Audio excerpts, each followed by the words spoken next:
Now, in Romans 7, verse 1 to 13, Paul gets practical about the struggle with sin. He talks about how we know what is right, but often fail to do it. First, he explains that God's law is good because God's law shows us what is sin. Now, without God's law, we wouldn't know things like lying or stealing are wrong. Sin, however, twists that law, making us want to rebel. Paul explains that it's not the law that causes us to disobey, it is our sinful nature in us that does. So when we are told not to do something, we often want to do it even more. Now you try and tell a child not to touch a dial. Guess what the child will do? He will touch it. It is human nature.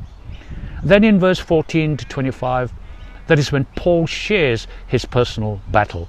He wants to do good, but keeps doing the opposite. It feels like it is war inside him. His mind wants to follow God, but his sinful nature, his body, pulls him back. It is important to know that even when we have God's imputed righteousness in us after we have accepted Christ, our sinful nature still remains in us until God eradicates the presence of sin when He comes back. So what do we do? Now here, Paul cries out for rescue, and he finds the answer. Jesus Christ is the one who rescues us from the constant battle with sin. So what can we learn and apply in today's terms? Well, number one, we certainly need God's grace. Like Paul, we try to do what is right, but often fall short. The law shows us our shortcomings, and we can't fight our inbuilt sinful nature on our own.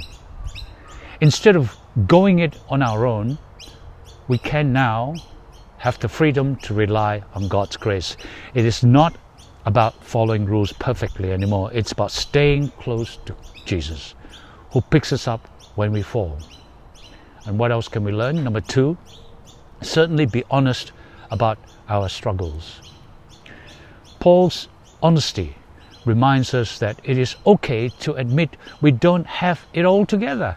Struggling with sin doesn't mean we are a lesser Christian or God is disappointed with us, because we are not there yet. And more importantly, struggling with sin doesn't mean we don't care. It means we do care. But when we mess up, we can confess it to God, ask for help, and keep moving forward. You see, the Christian life is a journey of growth, not instant perfection. And the last thing, number three, that we learn is there is hope. Their hope is in Jesus. Even in the midst of our struggle with sin, there is hope. The victory isn't in how well we keep the law. The victory is in Jesus, a relationship with Jesus, who has already won the battle for us. And when we feel overwhelmed, we feel guilty, we can lean on Him, knowing He has already secured our freedom. So in a nutshell, Romans 7.